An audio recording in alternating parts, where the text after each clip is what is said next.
Israel struck targets in the Gaza Strip after seizing the main border crossing with Egypt, where negotiators were working to make good on their last chance to cement a ceasefire deal.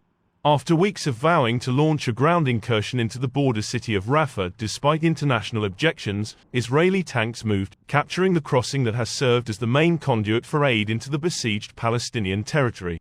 The push into the southern city, which is packed with displaced civilians, came as negotiators and mediators met in Cairo to try and hammer out a hostage release deal and truce in the 7-month war between Israel and the militant group Hamas.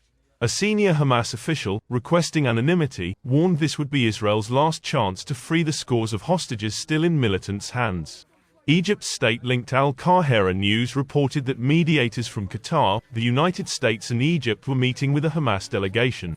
Despite the Cairo talks, witnesses and a local hospital reported Israeli strikes across the Gaza Strip, including around Rafah.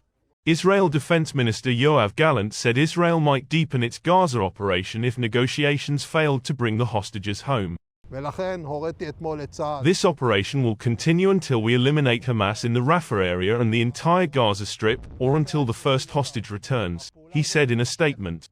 One strike on an apartment in devastated Gaza City killed 7 members of the same family and wounded several other people, the Al-Ali hospital said. Israel's Rafah operation began hours after Hamas announced it had accepted a truce proposal, one Israel said was far from what it had previously agreed to.